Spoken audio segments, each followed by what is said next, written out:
فاتحہ۔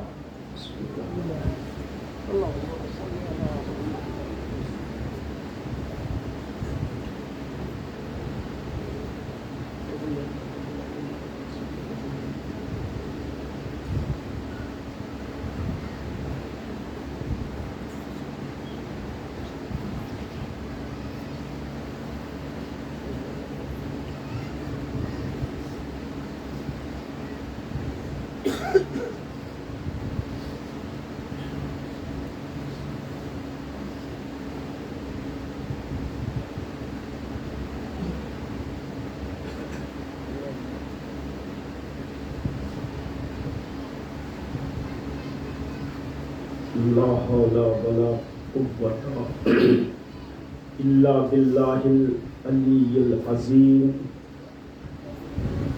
أعوذ بالله السميع العليم من الشيطان اللعين الرجيم۔ بسم الله الرحمن الرحيم۔ الحمد لله رب العالمين، الصلاة والسلام على سيد الأنبياء والمرسلين وخاتم النبيين الملقب بطه وياسين، المسدد المصطفى الأمجد المحمود الأحمد أبي القاسم محمد وآله الطيبين الطاهرين المعصومين المظلومين المنتجبين المنتخبين، ولعنة الله على أعدائهم أجمعين من الآن إلى قيام يوم الدين۔ أما بعد، فقد قال الله تبارك وتعالى وقوله الحق۔ بسم الله الرحمن الرحيم۔ إنا لله وإنا إليه راجعون۔ حضرات مظلوم کربلا،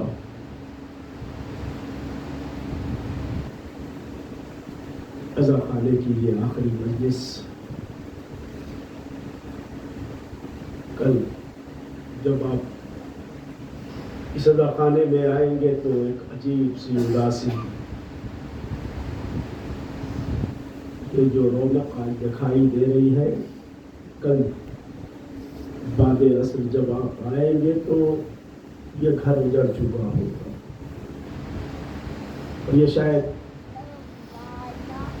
کربلا والوں کی یاد میں، اس لیے کہ عصر کے وقت زہرا کا بھرا گھر کربلا میں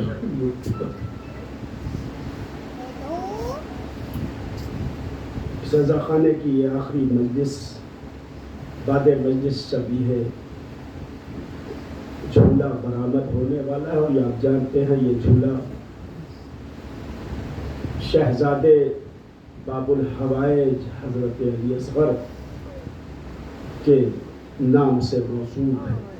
یہ وہ علی اصغر جن کے لیے ہوش عظیم آبادی نے یہ کہا کہ کہاں تو گھٹنیوں چلنے نہ پائے تھے اصغر، کہاں تو گھٹنیوں چلنے نہ پائے تھے اصغر، کہاں مشیت پروردگار تک پہنچے۔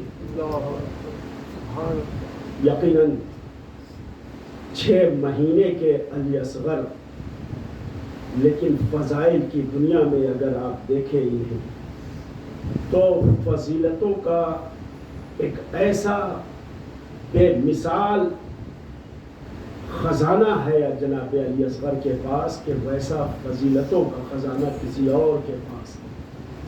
صرف 2 مثال آپ کی خدمت میں پیش کر دوں کہ یہ وہ علی اصغر ہیں کہ جنہیں زندگی میں گھر نہیں ملا، شہادت کے بعد قبر نہیں ملی۔ آپ مجھے بتائیں کہ کوئی ایسا انسان کہ جس کو زندگی میں گھر نہ ملا ہو، شہادت کے بعد قبر نہ ملی ہو۔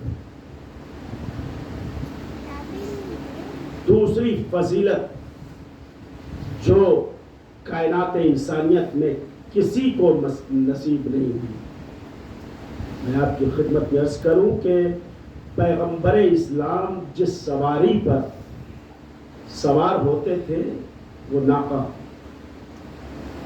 مولا کائنات کی سواری دلدل امام حسین جس سواری پر سوار ہوتے تھے اس سواری کا نام ذوالجناح تھا. جناب عباس کی سواری کا نام اشعل تھا. جناب علی اکبر کی سواری کا نام عقاب تھا. یہ سب اپنی اپنی اس سواری پر سوار ہو کر اور مقتل میں گئے تھے. جناب عباس اشعل پہ سوار ہو کر مقتل میں گئے. جناب علی اکبر عقاب پر سوار ہو کر مقتل میں گئے. امام حسین ذوالجناح پر سوار ہو کر مقتل میں گئے. یہ سب وہ کربلا کے شہید ہیں جو مقتل میں گئے. میں آپ سے انصاف چاہتا ہوں. عزاداروں مجھے اتنا بتاؤ کہ کیا علی اصغر مقتل میں گئے کہ نہیں گئے؟ علی اصغر مقتل میں گئے تھے. تو پھر علی اصغر کی سواری کیا تھی؟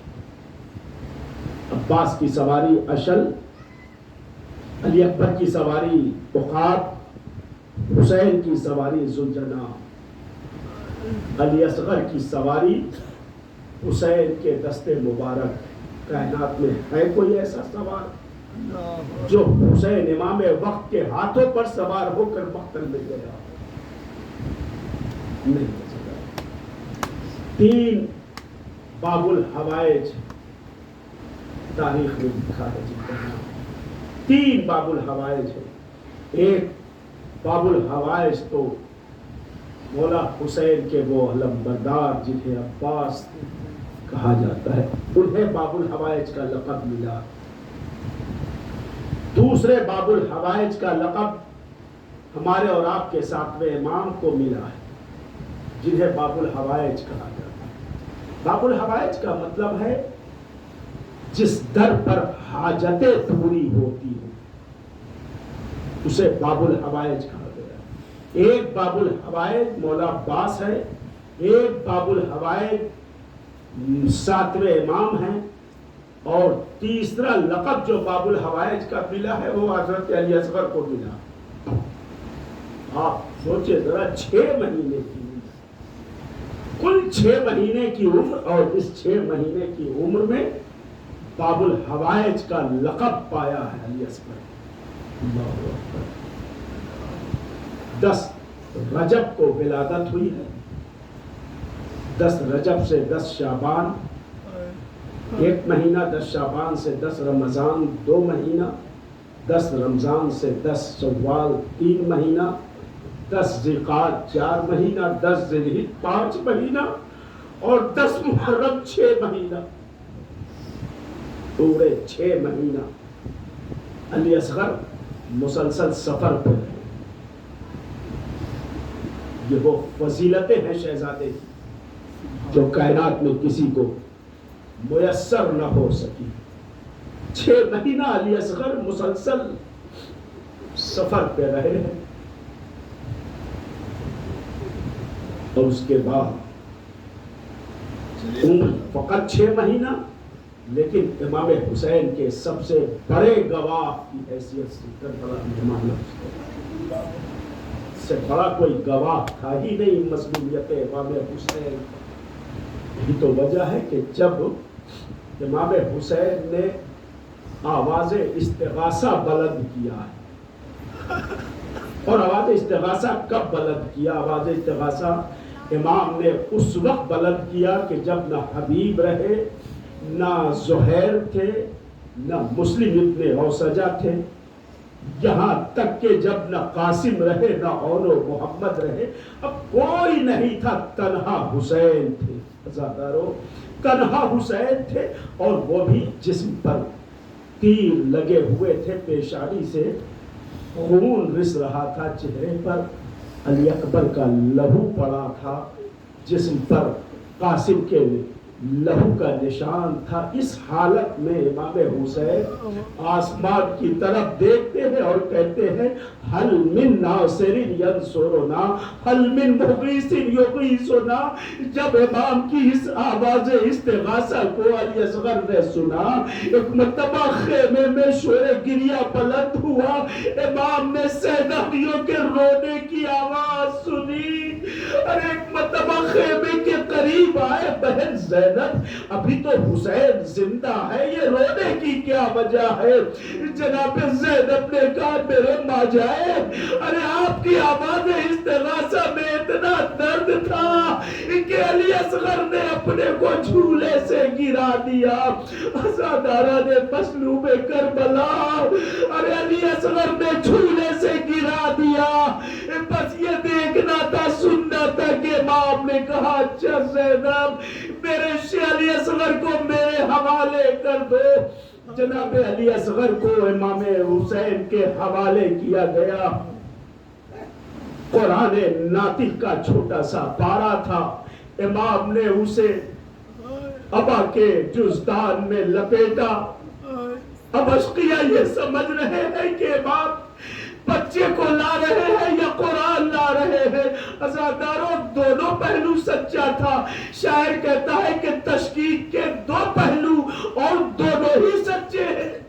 تشکیق کے دو پہلو اور دونوں ہی سچے ہیں۔ شبیر کے دامن میں قرآن ہے کہ بچہ ہے، عزاداروں ورنہ تشکیق کے دونوں پہلو سچے نہیں ہوا کرتے ہیں۔ لیکن اشقیہ نے یہ شک کیا کہ یہ بچہ ہے کہ قرآن ہے۔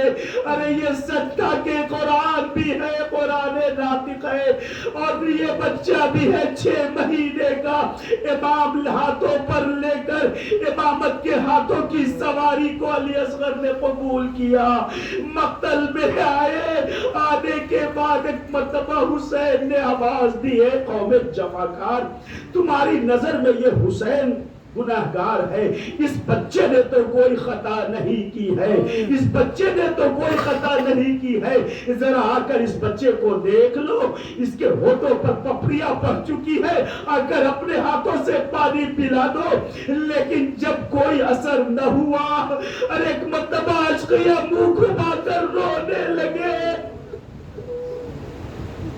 عزادار امام نے سوچا اچھا چلو اس کے میرے ہاتھوں پر پانی نہ پلائے گا، زمین کربلا پر یہ حجت بھی تمام کر دی جائے۔ زمین کربلا پر علی اصغر کو لٹا دیا، لیکن باپ کا دل رکھنے والا حسین ارے اس زمین کربلا کی تپش کو محسوس کر رہا تھا۔ جیسے ہی لٹایا ایک مرتبہ فوراً اپنے علی اصغر کو اٹھا کر سینے سے لگایا۔ یہی تو وجہ ہے عزاداروں، علی اصغر کے چھنے ہوئے گلے کو تو تاریخ کے مورخ نے لکھ دیا، لیکن پشت علی اصغر پر پڑے چھالوں کو تاریخ نہ لکھ سکی۔ جزاکم ربکم خیر الجزا۔ عزاداران مظلوم کربلا، جب قوم جفاکار منہ گھما کر رونے لگی کہ مرتبہ پسر سعد نے حکم دیا ہے حرملائق تک کلام الحسین، حسین کے کلام کو قطع کر دے۔ بس یہ سننا تھا کہ حرملہ نے 3 بھال کا تیر ارے چلے کمان میں جوڑا، ارے وہ تیر کہ جسے عرب پر پابندیاں لگا دی گئی تھی کہ یہ تیر انسانوں پر استعمال نہیں ہوگا۔ حرملہ نے اسی تیر کا انتخاب کیا، گھٹنا زمین پر ٹیکا۔ اللہ اکبر، یہ 6 مہینے کے علی اصغر کے لیے اتنا اہتمام۔ عزاداروں ایک مرتبہ گھٹنا ٹیک کر جو حرملہ نے تیر کو رہا کیا، سنسناتا ہوا تیر ارے حسین کے بازو کی طرف چلا۔ ارے علی اصغر نے آتے ہوئے تیر کو دیکھا، مسکرا کر ایک مرتبہ تیر کی زد پر آئے تاکہ بابا کا بازو بچ جائے۔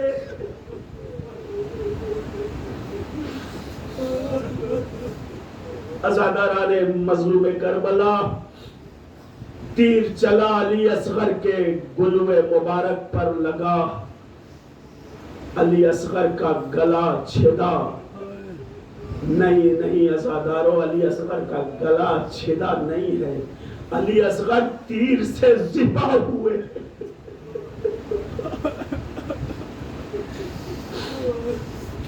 جب تیر سے علی اصغر ذبح ہو گئے، حسین نے معصوم علی اصغر کا چہرہ دیکھا، ننھا سا چہرہ، پھول سا چہرہ کبلا گیا۔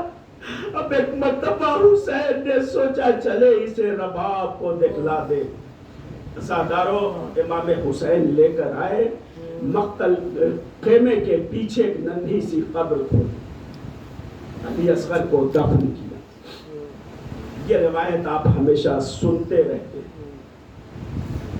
عراق میں نجف میں ایک آیت اللہ کشمیری، جن کا نام تھا، بڑے بزرگ عالم، زائرین جب نجف میں جاتے تھے، گئے تو انہوں نے آیت اللہ کشمیری سے پوچھا، آقا مجھے یہ بتائیے کہ میں نے پوری کربلا تلاش کر لی، علی اصغر کی قبر مجھے نظر نہیں آئی۔ آقا آپ تو جانتے ہوں گے کہ علی اصغر کی قبر کہاں ہے۔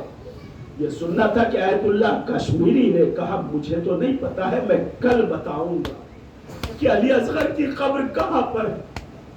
یہ کہہ کر وہ اپنے حجرے میں آئے، جتنی کتابیں ان کے پاس تھی ان ساری کتابوں کی ورق گردانی کیا، کہیں پر مجھے مل جائے کہ علی اصغر کی قبر کربلا میں کہاں پر ہے۔ نہیں مل سکا، رات ہو گئی، رات گزر گئی، فجر کے بعد انہیں کی آنکھ لگ گئی۔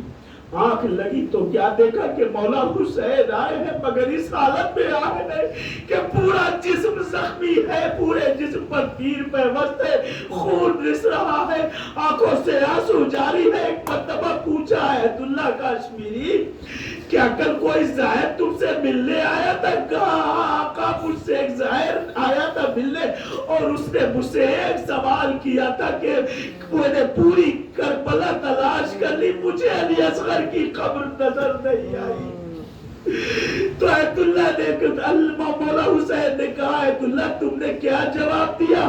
میں نے کہا آیت اللہ نے کہا کہ میں نے جواب دیا کہ میں کل تلاش کر کے بتاؤں گا۔ یہ سننا تھا کہ امام حسین نے ایک مرتبہ آئے صد بھری، آیت اللہ تجھے بھی نہیں خبر علی اصغر کی قبر کہاں ہے؟ ارے علی اصغر کی قبر تو میں نے خیمے کے پیچھے بنائی تھی، مگر شام غریبہ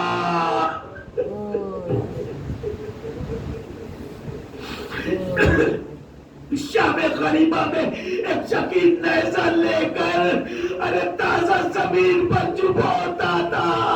ارے ایک مرتبہ ارے تازہ زمین پر جو نیزہ گاڑا، اب جو نیزہ نکالا تو علی اصغر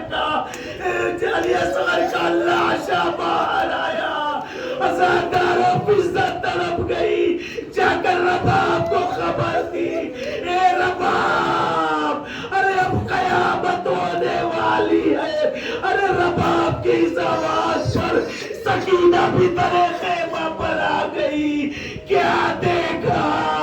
ننھا علی اصغر، ہاتھ میں ظالم کے تلوار، ننھے علی اصغر کا گلا کاٹا۔ ارے تب سے میں نے مولا فرماتے ہیں کہ اس کے بعد میں نے اپنے علی اصغر کو اپنے سینے پر سلا دیا۔ اے میرے لال، یہ جھولا ویران ہو گیا، اب ماں کس کے سہارے جیے گی؟ رات کے وقت رباب علی اصغر کا جھولا جھلاتی تھی، آئے رباب کیسے جیے؟ اپنا علی اصغر ہے، نہ سکینہ ہے، نہ سر پہ وارث کا سایہ ہے۔ رباب ہائے رباب، انا للہ